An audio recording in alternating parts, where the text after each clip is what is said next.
Shana Tova.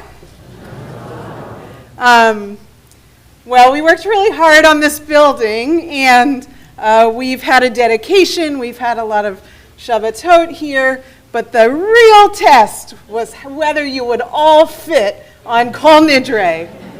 And for many, many years, we led from up there, and I sat way back there in the crummiest seats you've ever seen, and people lined the edges because we didn't have enough room for people to sit down. And to quote a great Jewish thinker, "You look marvelous." So I realized as I was writing this that this is actually the Chai, or 18th year, that Steve and I have been members of Bethel congregation in Durham. We moved here in June of 2001 for Steve to attend graduate school at Duke. And one of the first things we did when we arrived was find a realtor through the synagogue and join the synagogue. When we first attended services, people were very nice and tried to welcome us, but we were really young and felt very out of place, and it took quite a long time till we felt comfortable here. In 2006, our son Avery was born, and we called the office and asked what to do. Rabbi Sager and Artie Axelbank led the bris at our home, and 30 days, or a little less than 30 days later, Malachi HaKohen performed a Pidyon HaBen in our tiny dining room, redeeming Avery for 5 silver pieces that we bought up on Roxborough Street. In 2009, our daughter Hannah was born, and just as Emily said about her daughter, we did her naming at Shabbat services, and the bima was way over there, and everybody remarked at how seriously she quietly observed the Torah reading as we held her in our arms. Right around that time, my parents also moved here and made their own circle of wonderful friends, although I'm pretty sure they moved for Hannah and Avery and not for the rest of us. Along the way, we made our closest friends. I met another mom as our toddlers played with toys from the toy box in the back of the library during Rosh Hashanah services.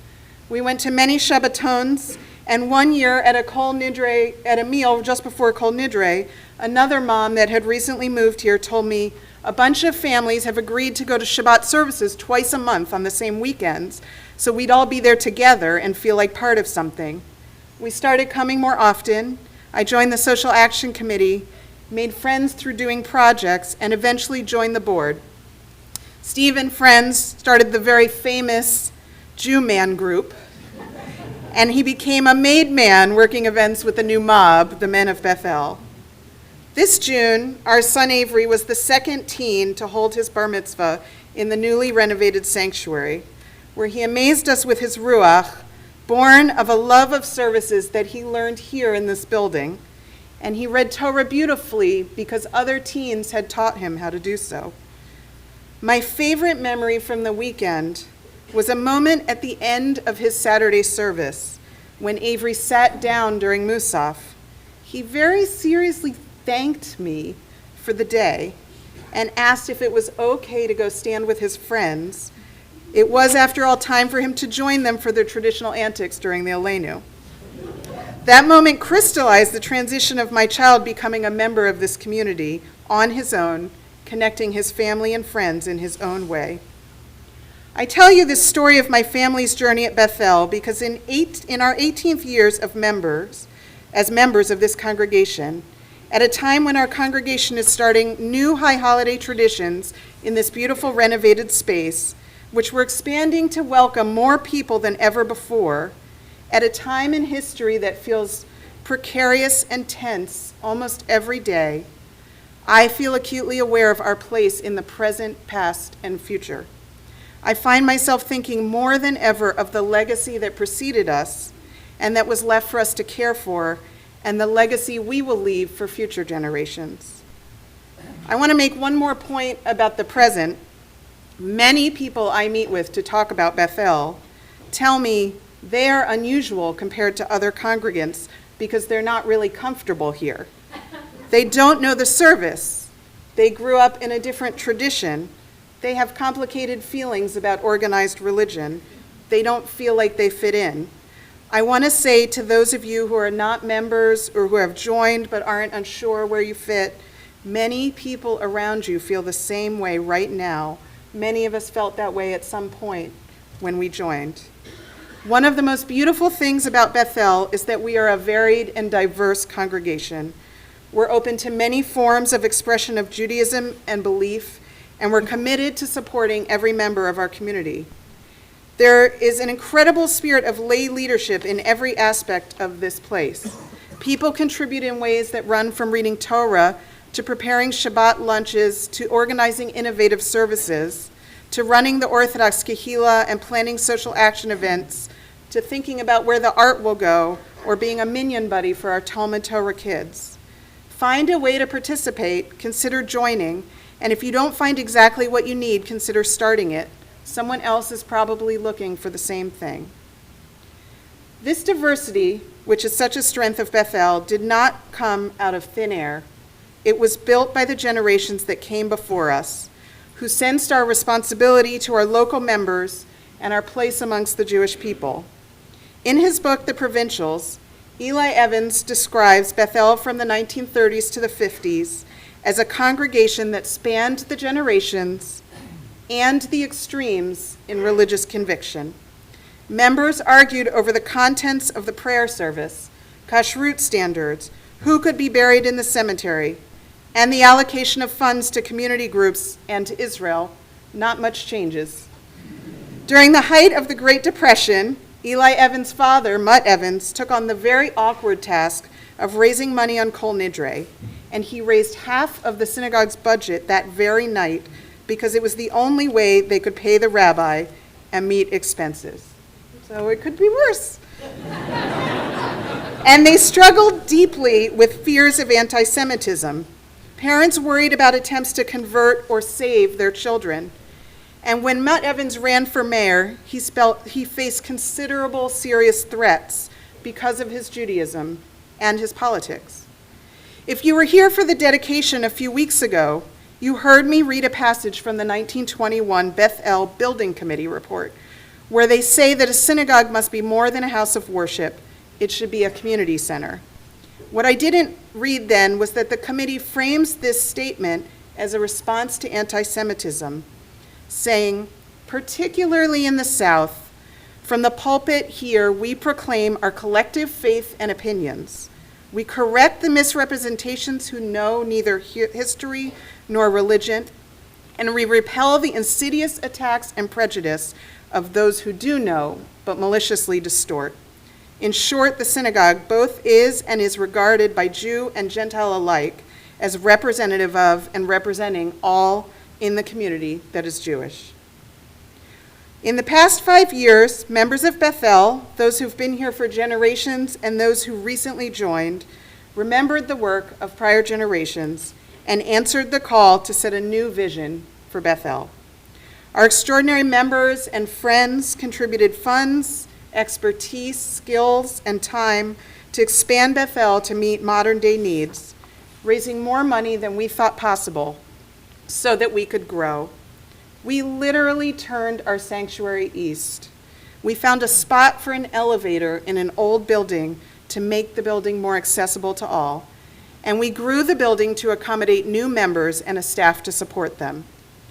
We did this all at a time when many congregations are shrinking. And I will tell you that at board meetings, it was often the youngest generation of leaders that pushed the hardest, saying it was time for our generation to be courageous and visionary if we wanted to sustain our children's future and that of the Jewish people. But this renovation is not the conclusion of our efforts, it is the beginning. We have put up drywall and polished copper and assembled lovely new comfortable chairs. But these are the first concrete contributions to our legacy for future generations. As Renee Snyderman said so beautifully at the dedication a few weeks ago, we have a duty to past generations who established Bethel and a responsibility to future generations to ensure our synagogue remains a vibrant center of our Jewish community. The thriving Jewish community we have and are still building can be our greatest legacy to future generations. The idea of building a home to make space for the creation of a holy community goes back far beyond our history in Durham. In the book of Exodus, as the Israelites begin their time in exile, they are told to build and pay for the Mishkan, a portable sanctuary in the desert. Each person, rich or poor, was required to pay a token sum for construction. Each pays annually in service to the house of God.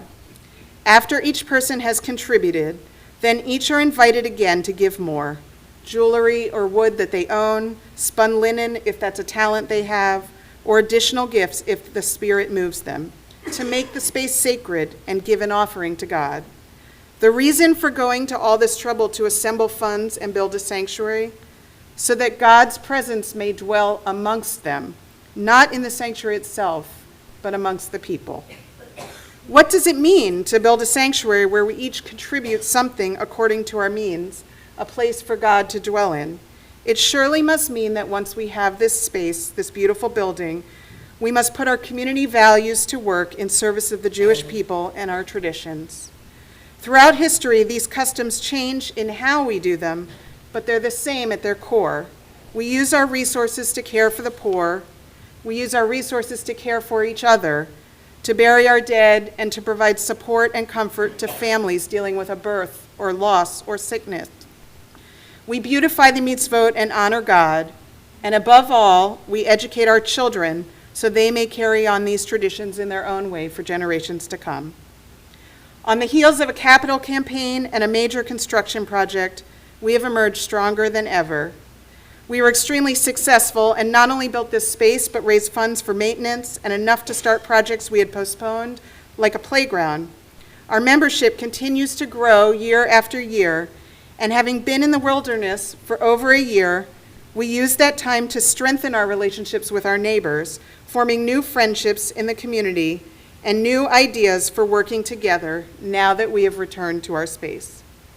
At a retreat in August, the Bethel Board recommitted to our priorities: continue to increase member engagement with the synagogue and each other, continue to increase our congregation's engagement in the community, and we added a new goal: begin the next phase of planning for the sustainability and long-term health of this congregation. One key component is that a larger staff is needed to support our growing membership. We plan to be efficient and good stewards of our resources, but realistically, growth requires investment as well. We are proud of many aspects of our congregation, but one focus of our efforts has always been to be inclusive and Hamish, from the building to our membership. We're particularly committed to not requiring people to purchase tickets to attend high holiday services, which means we can welcome guests from the larger community. Several years ago, we removed a building fund contribution for new members because it seemed onerous and inappropriate, and we work closely with many people who cannot afford full dues. But these efforts don't mean we don't need your financial support. It means we rely heavily on members to pay dues on time and on generous contributors to support the overall health of the congregation, and we hope our guests will consider supporting our efforts as well. Each of you have the capacity to be stewards and contributors to the future of Bethel, the future of the children of Bethel, and as members, contributors to the larger project of the future of the Jewish people. There are ample ways for you to give. Soon we will be asking you to contribute to our annual fund campaign. Many of you support through your dues already, and some not only pay your own dues, but give extra to support the membership of others. If you have not yet participated in our capital campaign, please consider giving to our upcoming playground project, and we are still collecting donations to give a generous gift to the Trinity Avenue Presbyterian Church to thank them for their hospitality. You may also consider a longer-term gift. We have a special deep gratitude for Gladys and Earl Siegel, who established an endowment for the synagogue, and the donors who have already had the foresight to give to our Life and Legacy Fund, which will sustain us for generations to come. As with the Mishkan, it is an obligation and a privilege for each of us to contribute something, but that doesn't mean we should give above our means. We each give what we can, and our community values have made it clear that we honor each and every participant in our community, regardless of their wealth or giving history.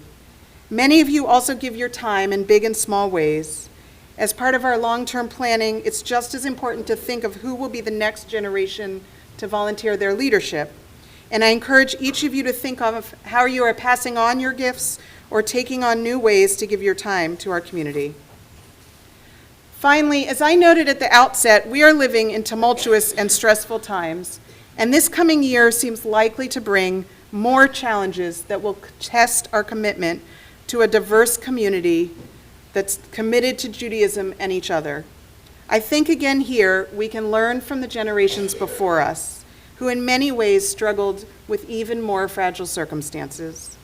If those who built the first Bethel building in the 1920s could dream of an Israel that did not yet exist and respond to anti-Semitism by building the first solid walls of a congregation, if the Bethel leaders of the 1950s could withstand arguments about who belonged and how orthodox the services should be, and wrestled with how to relate to the beginnings of Zionism as Israel was first formed, surely we can continue in their footsteps today. We must remain committed to the values of our Torah, mercy, compassion, and justice, and work to bear in mind the idea that we are all B'Tselem Elohim, made in the image of God. If we can hold that at our center and continue to talk to each other about what those values mean to us and how to live them out, I'm confident we can continue to find our way forward. In a time that can feel quite dark and lonely, a commitment to continuing to be together can help be a light to each other and those in our community facing even more struggle. When I think of my family's first 18 years at Bethel, I am certain we have been blessed by each person that invited us to contribute more, and each moment that people helped to make our simchas more joyous and our hard times a little easier. At Avery's bar mitzvah, the rabbi gave the same blessing he always does, which ends, "May you be privileged to bring him to the wedding canopy." I love that blessing because it takes a very poignant moment in and of itself and turns it towards a beautiful and hopeful vision of the future. Just as our parents taught us, Steve and I try to teach our children that even today, they can contribute by being tutors and helping to lead services, and that someday they will give their time and support to this synagogue or one just like it, and think about the obligations we as Jews have to justice and the world we want to see. If you share in this vision, I hope you will be part of building the future of Bethel. Steve, Avery, Hannah, and I wish you a Gamar Chatima Tova. May you be sealed in the book of life. I thank each of you for your generosity of spirit and heart and look forward to our next phase of life together in this beautiful congregation. Shana Tova. We say Yasher Koach, Debbie, for a beautiful address. We're going to